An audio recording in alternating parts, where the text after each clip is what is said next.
Hey gang, it's Maria here from HockeyTrainingPro.com and RevolutionConditioning.com. You'll recognize Lisa Cianfrini from NutritionProCan.com. Did I say that right? NutriProCan.com. Just Google us. Yeah, just Google it. So you met Lisa lots of times before, but you'll remember the last time Lisa was here, I was spitting into a little tube, and it was not super gross, but a little bit gross. And then so Lisa sent the results, sent my spit, my slobber to the lab, and this is what came back: papers and books. So Lisa, I was like, she emailed me on like maybe Thursday or Friday to say it's in. I was like, can you just send me the results so I can look at them? So I kind of looked at them over the weekend, but I don't 100% know exactly what they mean. I'm hoping some of the things aren't as bad as I think they are. It's not too bad. And so Lisa's going to go through it. Okay, cool. So there's a few different areas that we look at. So there's nutrient metabolism, cardiometabolic health, weight management, food intolerance, eating habits, physical activity. Is there an area that you would like to start in? I think the food intolerance, because I was interested in the caffeine and the dairy. Okay, so for you came back as slightly elevated risk of lactose intolerance.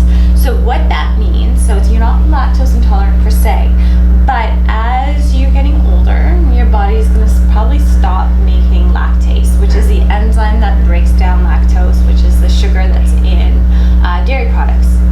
So doesn't mean that you need to cut it out now, but in the future, if you start to feel not so great after having dairy, so bloating, stomach upset, anything like that, you might want to consider removing dairy or at least lactose from your diet. And would it be the kind of thing like if I had a little bit, it would be okay, but maybe more, or would I kind of, everybody's totally different. For me, I'm pretty much 100% intolerant now. It started probably about 2 years ago where I was like, okay, lattes in the afternoon probably aren't a great thing for me. And it slowly progressed, and I could have yogurt, and now basically some kefir is all I can really tolerate. So it tends to decrease as we get older. If you cut it out altogether, your body will stop making it altogether. So I wouldn't say cut it out now. But if you do start feeling some issues, usually the main sources would be pure milk. Okay. Cheese. Ice cream would have some. With yogurt and kefir, the bacteria breaks down some of that sugar. Okay. So for some people, they can handle some kefir, some yogurt, especially if it's made with lactose-free milk. Oh, okay. Oh. So you can start progressing to some of those. Cool. If you feel like, probably dairy is not the best thing for me. Okay. There's other reasons why people exclude dairy, but for you, it would be kind of the lactose, only if you feel like you need to. Okay. Cool. Now, with the caffeine, you did come back as a poor metabolizer. And I have your nice little food diary. This is like turnaround day. Yeah. So the maximum amount of caffeine that you should be getting in a day is 200 milligrams per day. For your genetic type, so you're a poor metabolizer, getting in none would be better, but maximum 200. So just going through, there's a couple days you probably don't get that much, but I know you love your Grande Americanos, which is my favorite thing, except now I have to get soy instead of... Right. One of those has 225 milligrams. Wow. So you'd be a little bit over. So if you do that every day, if you do that twice a day, then you'd be very over. Like I probably do almost every day. Okay. Couple options there. You don't need to totally cut it out. You can ask them for half calf. Right. So half decaf, half regular, and you're going to cut it in half. Okay. And that's going to save you probably about 100 milligrams, keep you under that 200. Okay. I actually don't mind decaf anyway. Yeah. I don't notice a big difference, so try it out. I can do that. Okay.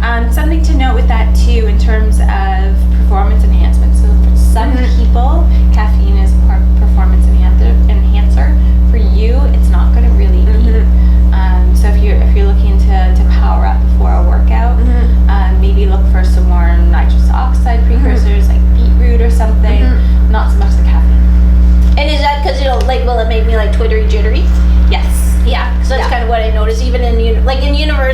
tried to use it as a stimulant, but it just made me twittery, and then I couldn't sleep. Yeah, but I was it's just gonna- as tired, but now I'm twittery and I can't sleep. Yep. So just it's not gonna work for you that Yeah. well. Your body just doesn't metabolize it quite as Okay. well, so it's gonna linger around your body, and you're gonna have those Yeah. lingering effects. Yeah.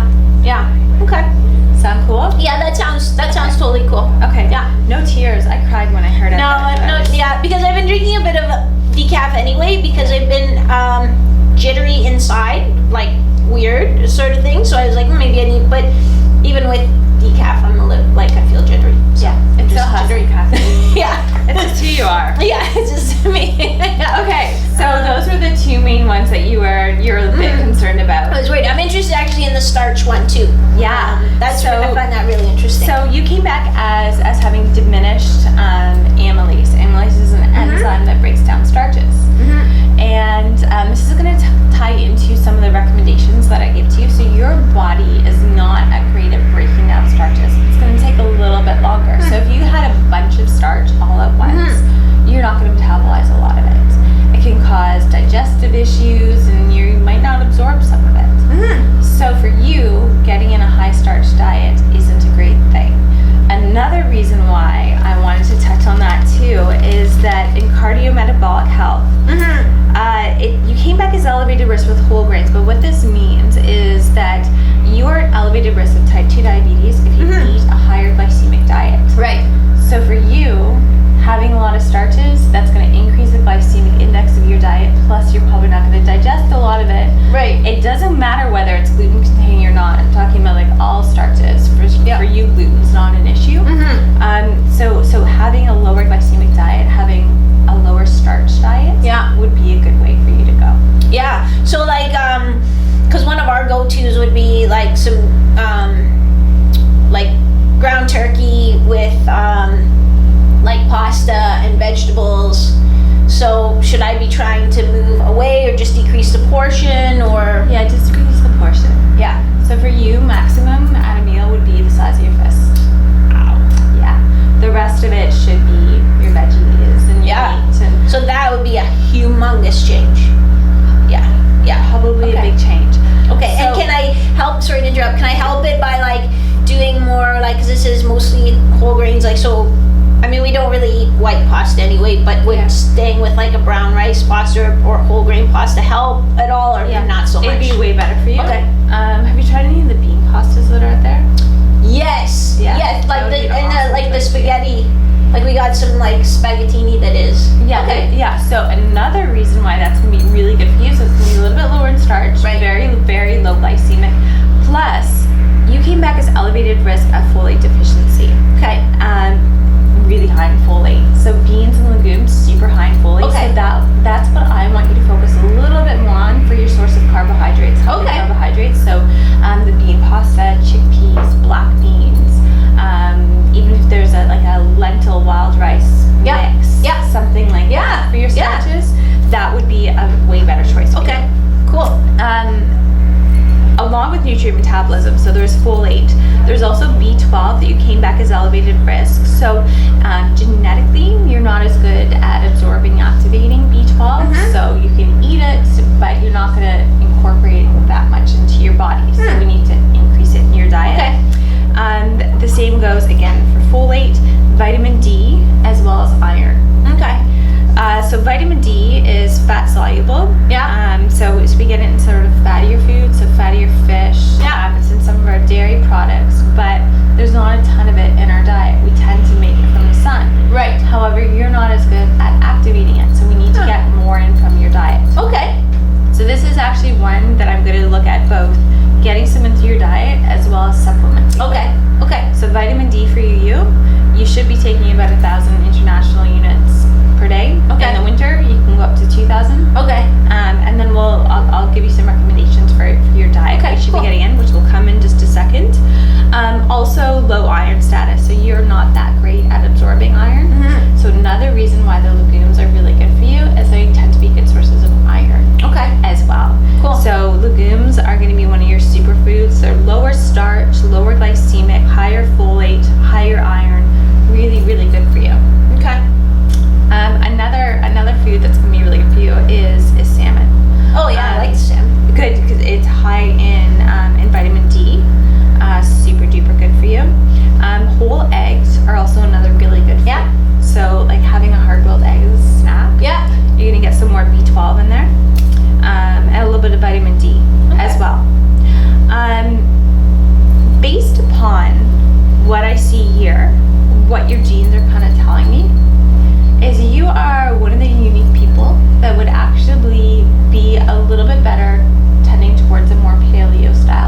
be so proud.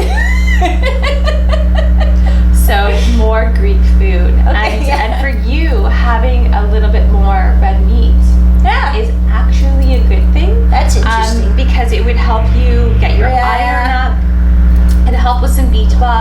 Plus, you didn't really come back as being elevated risk with saturated fat. Okay. Now, I don't want you getting a ton of saturated fat in, but it's something that you can have some of. Okay.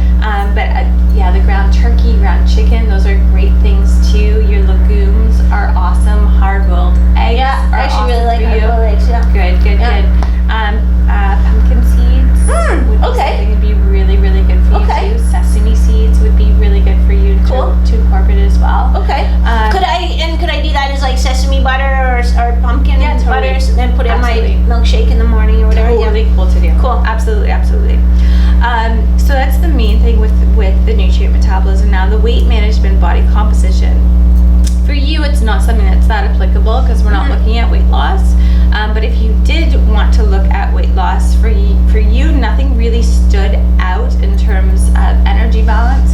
So basic small caloric deficit with regular physical activity. And if you are looking at weight loss, then we would look at cutting back on saturated fat a little bit. Okay. But it's not that big of a deal for you in terms of long-term health risk. Yeah. Okay. Also something that came out is that you are a snacker. So your genetic type is more to kind of snack throughout the day. Yeah. So make sure you have those snacks on hand. I saw some, I think I saw some eggs in here. So if you could do, the nuts and the cheese. Yeah. That would Sort be of my totally cool go-to. for you to do. If you could get some hard-boiled eggs in there too, you'd be getting some B12 and some vitamin D. So that would be awesome for you to do. But I like your snacks. Your snacks are pretty good. I kind of do the same thing pretty much every day. You're doing a lot of the right stuff. Okay. You really are. It's cool. Just switching up the probably a little bit less starch heavy. Maybe get some more veggies in there and tend to more legumes. Yeah. Any questions with this part so far? No, that's really helpful actually. Okay. The next part on here, which is pretty cool. So this is looking at your physical activity. This is really interesting. I don't know how they know this. It's crazy. So you came back as having enhanced genetic ability to be an endurance athlete. Yeah, which I was cross-country ski racer, so So that makes sense. Yeah. That's kind of cool. So for you, like if you thinking about just overall health and being strong, for you, you're gonna be really good at endurance type sports. You might need to work a little bit harder at the power and strength. It doesn't mean that you can't do it, but just know if you're looking at sort of an overall training that for you, maybe focusing a little bit more on the power and strength might be important because you're not going to be as genetically amazing at it. Right, yeah, and that's kind of true. Like I obviously have trouble adding muscle mass and things like that. So that would probably be why. Yeah. So focusing on that a little bit. I mean, endurance is which is cool too because like even like I kind of know that just from obviously like experience, but it's like people look and they'll be like, well, I do the exact same thing as so and so does and he's jacked, or they see a guy who's like, oh, but he's jacked, like I want to do what he's doing or she's doing, and it's like, but like it's not just like, oh, if you do this program this is what you'll get. It's like, no, it has to be suited to you, so that's cool. So it's really cool to know this, especially for your athletes too. To know, okay, if you are a power strength athlete but maybe you don't come back as enhanced, we need to work on that a little bit more. Or if it's a mixed sport like hockey, we need to focus on a little bit more just due to your genetics. Cool stuff. That is really cool. You also came back as elevated risk of Achilles tendon injuries. I find that crazy so interesting. So there's actually a genetic difference in a protein that attaches, I believe, the tendon to the ligament or something like that. A little thing in there. Physiology is not my forte. And for you, it's not as strong. So you're more at risk. So anytime you're going to be doing like plyo, jumping, things like that, just make sure that you're warming it up. Well, that's what I was saying to Paula, is like that really interests me because I'm sort of a little bit longer. I think of myself as being pretty mobile and pretty flexible, but like when we go like like take our hockey guys over to the park and we do like squat jump to acceleration, like I'll demo it like without obviously warming up, and then you know, and it's like maybe I should just like demo it and like a little ease off of that a little bit, because for sure that's mechanism, and so that would suck. That's not a fun injury to go through. No, not at all. Cool stuff. Yeah, really cool stuff. So overall, I would say try to increase your legume intake. So the bean pasta would be great. Maybe reduce the amount of absolute starch in meals, but you can definitely get in a little bit more protein, a little bit more healthy fats. Hard-boiled eggs would be awesome for you to do. Nuts and seeds, those pumpkin seeds, those sesame seeds would be awesome to get in. Add spinach to whatever you can. You're gonna get some folate and iron from that. Doing some red meat is totally cool for you to do. You don't have to worry about that. Okay, that's awesome. Thanks so much, Lisa. I really appreciate it. So, you know, this is the kind of thing, like it's something, it's a strategy that you're going to use long term, so you understand better how your body specifically works, rather than just, you know, it's like training. You can do training hit and miss and try to find, you know, what works for you by feel, or you can, you know, come to a strength coach or trainer who has the experience to help put it together for you that's going to work best for you. This is the same kind of thing. It's not just sort of a nutrition plan like eat this, that is like, okay, well, all I know is to eat this. It tells you how your body works, and yeah, like some of the areas that it's like, yeah, I wonder if I have a little bit of intolerance to gluten, maybe not gluten intolerant, but yeah, because sometimes my belly doesn't feel so good if I eat a diet with a lot of bread or whatever, but it's the starch, so the gluten is totally fine, it's the starch, so it's like, oh wow, I would have never thought of that. And yeah, growing up as an endurance athlete, I ate a lot of starch, so you know, this is awesome, Lisa. Thanks very much. I appreciate you coming down, helping us out. Yeah, and I'll put a link to Lisa's website again, so you can check it out for yourself, but I highly recommend doing it. It's legit. See you guys.